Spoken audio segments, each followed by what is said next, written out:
your beloved Boss Mike Cervera.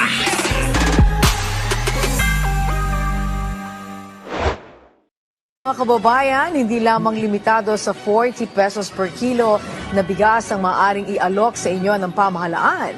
Dahil sa pagsisimula ng taong 2025, aarangkada na din ang pagbebenta ng sulit rice na mas mura pa at ang Nutri-Rice na mas masustansya. Si Clazel Pan. Ayan mga kababayan ha, mas sulit, mas mura, mas masustansya. Yan ang handog mga kababayan ha, yung mga naghahanap ng 20 pesos na bigas, oh, eto na naman, para sa inyo. Okay, tuloy. Ardilla sa sentro ng balita. 60 pesos na kada kilo ng bigas ang karaniwang binibili ni Rosalinda sa trabaho market. Pero tipid muna. All, nakakabili na 60 pesos. Kami ni Jan Angeles, binibili namin yung tag 42 lang eh. Tuloy. Na ngayong magpapasko. Pinili niya tig 40 pesos na bigas. Oh, masarap din yung 40 pesos mga kababayan. Oo. Masarap mga kababayan. Oo. Tuloy. Mula sa kadiwa ng Pangulo. Siyempre yung pinakamura pero masarap. Siyempre. Yun. Alam nyo, mga kababayan, nasa sa inyo naman yan eh. Kung magbabudget kayo at kung paano nyo isistema yung inyong yung budget eh. Pero kung sabi ko nga mga kababayan, kung tayo halimbawa ang ating budget para sa 40 pesos, 40 pesos. Kung ang hahanapin nyo mga kababayan, yung may budget na 70 pesos ang gusto nyo, hindi talaga ubra. Oo mga kababayan, pagka gusto nyo yung ganon, medyo sipag-sipag. Oo, ganun yan. Diskarte, ganun. Opo, hanggat wala kayong sipag, hanggat wala kayong diskarte, huwag nyo munang hangarin yung mga bagay na hindi kaya. Diba? Mura pa nga yan. Dito sa Floreta, isang sabi nga dyan, hindi mo talaga sa pandaigdigan naman, talagang mahal talaga mga bilihin, mga kababayan. Kahit saan ako magpunta eh. Oo, sa totoo lang, kahit saan ka magpunta, sa mundo, sa buong mundo, abay, wala nang mura. Napakamamahal. Sa Europe nga, ihi ka lang eh. 70 pesos na. Ihi pa lang yun Hindi pa bigas yun. O, sino taga-Europe dyan? Lintik na yan. Oo, punta kayo. Mamasyal kayo, Europe. O, eto last 20, kung di ako nagkakamali 2022 to. Oo, nung nagpunta ako dyan. Mga kababayan, 2022, after ng election. Oo, namasyal ako dyan eh. Lintik na yan eh, iihi ka lang. 70 pesos? Tapos, syempre, mauuhaw ka na naman nun. O, bibili ka uli doon sa may, convenience store. O, magkano yung tubig, mga kababayan? Aba, 70 pesos din. Match na match, mga kababayan. Pagka umihi ka, 70 pesos. Kapag ka uminom ka uli ng tubig, 70 pesos din. Paano na lang mabubuhay yung mga DDS doon, Paano kayo mabubuhay doon Iihi nyo pa lang yan, 70 pesos na. Oh, paano? Diba? Oh, ayan Sabi dito ni Benedicta Santos, tama ka dyan. Naku, mahal dyan sa Australia. Putik na yan mga kababayan, napakamahal dyan sa Australia. Nagpunta ako dyan Oo, ako lang mag-isa. Oo, wala akong kasama. Mga kababayan, naku po, oo. Grabe, pero maganda Maganda Australia. Pero mga kababayan, ito yung ko dyan. Ibig ko sabihin, kahit saan lumibot kayo na mundo, mga kababayan, abay, wala naman kayo makikita talagang mura. Oo. Sa Avenida, meron pa. Oo, may kasama nga lang, antibiotic. Oo. Mura yun. Kaya lang, may kasamang antibiotic, pang 2 linggo. Ito lang. Para sa mga bata, para may pambili ng mga pamasko, tsaka may panghanda, kahit konti. Si Francisco na isa sa 10 retailer na nagbibenta ng Rice for All sa mga palengke sa Metro Manila. Nakaubos na ng 9 na sako ng murang bigas sa loob ng 1 linggo. Marami nagsasabi na yung wala. Kita nyo nakalagay dyan mga kababayan, kadiwa ng Pangulo. Oo. Ayan no, sa masaganang bagong Pilipinas. Mga kababayan, ang ating gobyerno naman, in fairness naman sa kanila mga kababayan, ano? Aba, in fairness naman. Diba? Gumagawa naman sila ng kaparaanan eh. Sa totoo lang. Diba? Para maibigay yung kagustuhan ng maraming mga kababayan natin na talaga namang nahihirapan. Diba? Tuloy. Na wala pang mabiling mura yung gano'n. Eh ngayon, diyan na. Hindi naman namin pwedeng itago yan. Malaking tulong kasi ang layo ng diferensya eh. Sa 50 ang pinakamababa ko. Aminado ang Department of Agriculture, malaking hamon ang pagpapababa sa presyo ng bigas. Eh kasi naman eto. Alam mo, sa totoo lang, kasalanan to ni Vic Rodriguez eh. Sabi nga ni General Madrid, kahit dito sa Italy, mahal lahat. Oo, mahal. Kaya nga, wag na kayong magmahal dyan muna. Pagka kayo nagmahal dyan, mga kababayan, nako po, magastos yan. Di ba? Kasalanan yan, yung pagtaas, ay yung paghahanap ng mga DDS ng murang bigas, mga kababayan. Ang may pakala niya si Vic Rodriguez eh. Oo, hanapin nyo sa kanya yan. Nasa libro nga niya yan eh. Oh. To bring the price of well-milled or regular milled rice down. That's the biggest challenge for me. Kaya palalakasin pa ng Boss Mike, natag kita sa post ko sa FB para kay Pep. Nako, mamaya. Oo, check ko. Check ko, kagigising ko lang. Oh. Sige, tuloy. DA ang Rice for All program. Simula Enero, maglalabas ang ahensya ng tig 35 hanggang 36 pesos na kada kilo ng bigas. Oh, ayan 35 hanggang 36 pesos na bigas.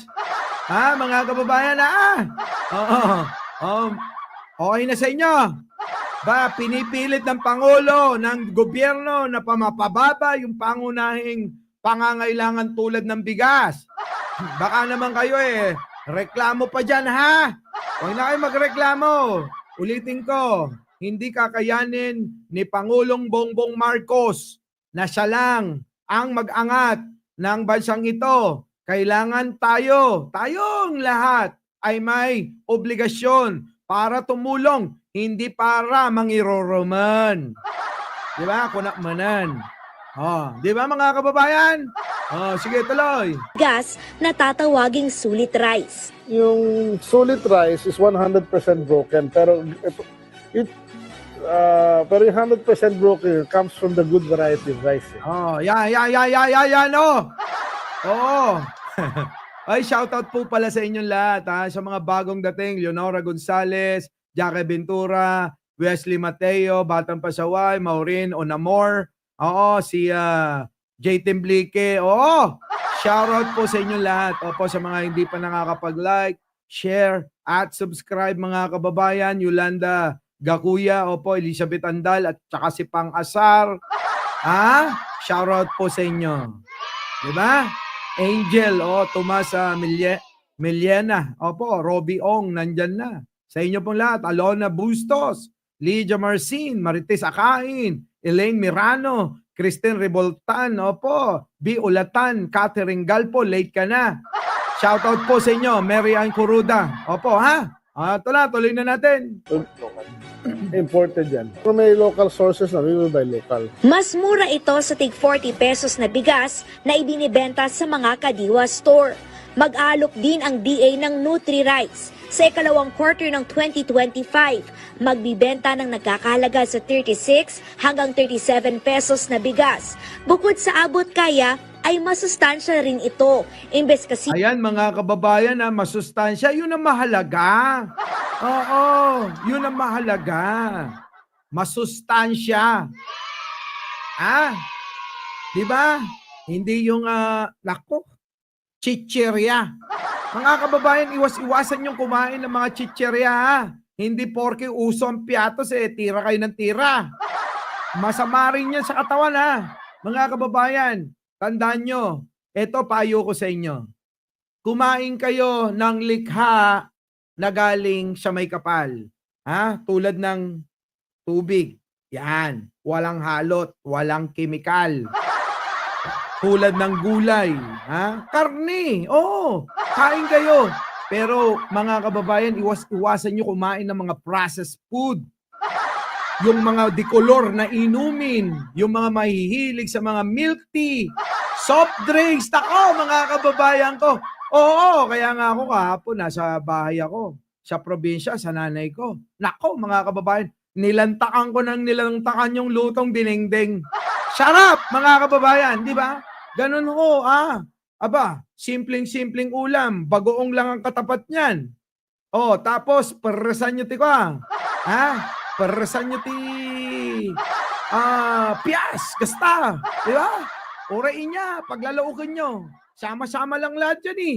Paghalu-haluin nyo, luya lang at saka bagoong, sibuyas. Patay. Oo, diningding na ang ano. Diningding na mga kababayan ng labas, 'di ba? Oh, sarap eh.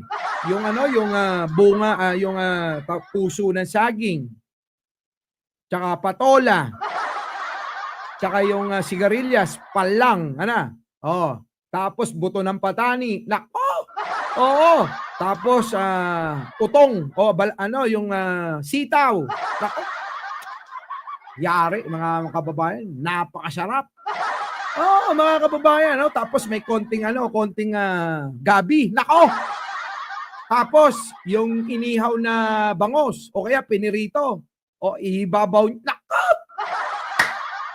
Na-miss ko agad. Oh, mga kababayan. Oh, na-miss ko kaagad. Ang sarap ano, mga kababayan. Oh, nagtutungga ngayon ng beer. Nako, Sarah Brightman. Iwas-iwas kayo sa mga hindi. Mga kababayan, kung gusto nyo na masigla at mapahaba pa yung inyong buhay, hindi kayo malayo kayo sa sakit, harinawa, ano? Aba, ang inyong ipapasok lang sa inyong katawan ay yung mga gawa lang ng ating Panginoong Diyos, mga kababayan, yung mga natural na likha. Oo, di ba? O yung mga hayop. Wag lang yung mga hayop ng mga Duterte na yan. Oo, lalasunin kayo niyan. Di ba? Pero yung mga tulad ng mga baka, manok, baboy, yung mga yan, sikat no? Okay lang yan. Pero mga kababayan, iwas-iwasan nyo yung mga hayop na ginawang tosino, longganisa, hotdog. Meron na kasing halong halong chemical kaya tumatagal no? Ulitin ko lang, iwasan nyo rin yung may mga kulay na mga inumin. Yung mga ganito dapat, yung walang kulay, natural mga kababayan. Diba? Yan na nga. So ito na, tuloy na natin to. Na 3 beses gigilingin, isa na lamang. Ang regular rice na binibili natin, Uy, isa pa nga yan. Sarap yan, Jai, Sales Yan dapat pinakalimitahan ninyo. Every other day dapat. Huwag kayong papalya. Lalong-lalo na walang mga exercise, mga kababayan. Huwag kayong papalya dyan sa luto ng Diyos na tinatawag. Puta, sarap eh. Di ba? Biruin mo eh. Oo. Habang kinakain mo eh. Di ba? Mapapatanong ka. Diyos ko, bakit masarap? Ay, nako. Mga kababayan, ewan ko ba bakit napapatanong talaga ako? Di ba? Napapatanong ba kayo? Eto na, mga kababayan. Pasok. ngayon is 3-pass yan. Yung pag 3-pass na yan, nawawala lahat ng minerals, nutrients, and plus fiber, nawawala yan sa 3-pass Sa 1-pass, lahat ng nutrients and fiber nandyan pa rin. Ang recovery mo sa 3-pass is 63%. Ang recovery mo sa 1-pass is 78%. So you produce more rice with the same amount of palay. Nasa 5 bilyong piso ang budget ng DA para sa pagpapalakas ng Rice for All program at Ayan mga kababayan, Ayan kadiwa ng Pangulo para sa masaganang bagong Pilipinas. Ayan 40 pesos. At 80 pesos pag 2 kilo. Parang ganun din yun Tuloy. pagpaparami ng Kadiwa Store. Target ng DA na makapagparami ng 1,200 kadiwa store na ipepwesto sa mga palengke o barangay. Oo, dapat ganyan ano. Sa bagay, proyekto na ng dating matandang Marcos yan eh. Di ba? Di ba?